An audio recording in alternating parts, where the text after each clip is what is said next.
Perkenalkan, nama saya Mutiara Kasih Ilham, mahasiswa dari Universitas Megabuana Palopo, dari program studi Kebidanan Fakultas Kesehatan.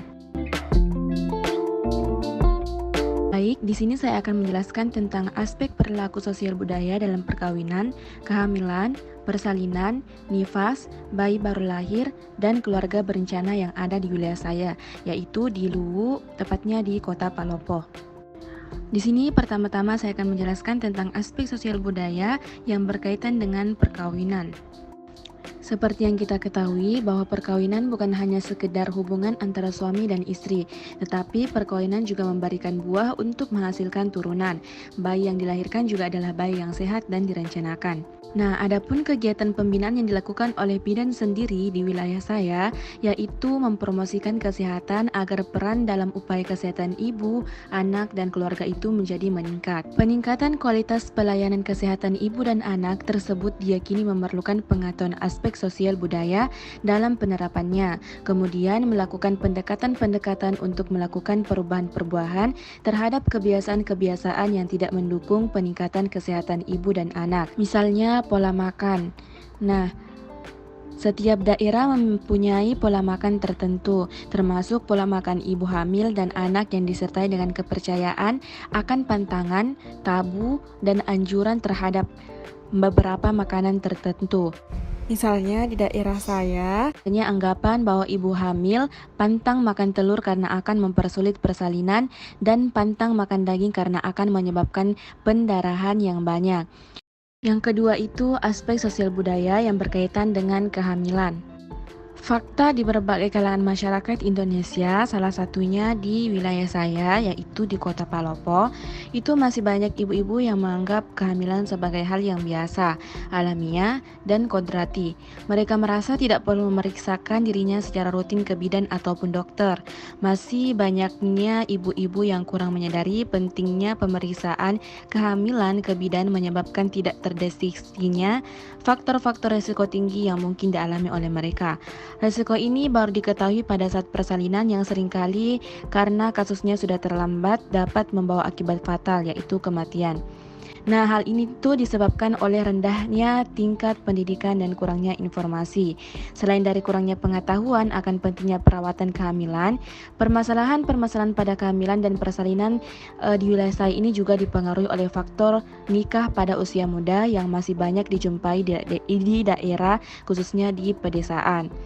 Di samping itu, dengan adanya prevensi terhadap jenis kelamin anak khususnya pada beberapa suku yang menyebabkan istri mengalami kehamilan yang berturut-turut dalam jangka waktu yang relatif pendek, menyebabkan ibu mempunyai resiko tinggi saat melahirkan.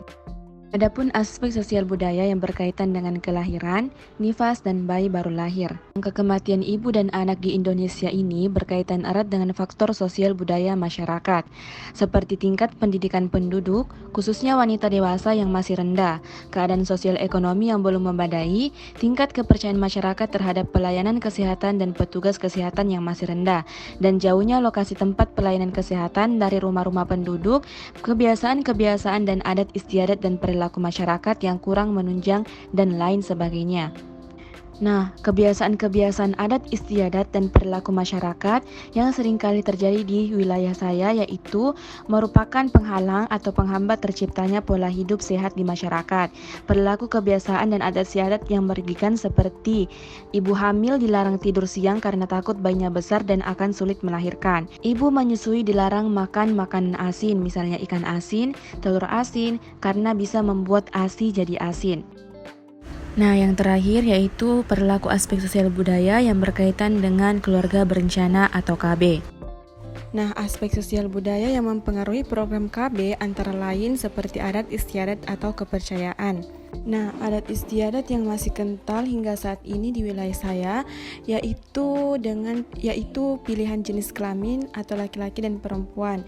Contohnya pada masyarakat Bugis harus ada anak perempuan, sehingga jika belum memiliki anak perempuan, mereka mencoba terus memiliki anak sampai mendapatkan anak perempuan. Keadaan demikian menjadikan masyarakat menunda penggunaan alat kontrasepsi atau KB dan memungkinkan masyarakat atau suatu keluarga tersebut akan menghasilkan keturunan sampai melahirkan anak dengan jenis kelamin yang diharapkan. Nah, mungkin kita bertanya-tanya bagaimana sih sikap bidan dalam menanggapi hal tersebut.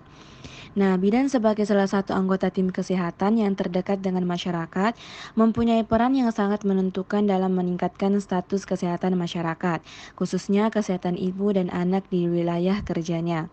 Seorang bidan harus mampu menggerakkan peran serta masyarakat khususnya berkaitan dengan kesehatan ibu hamil, ibu bersalin, ibu nifas, bayi baru lahir, anak remaja, dan usia lanjut.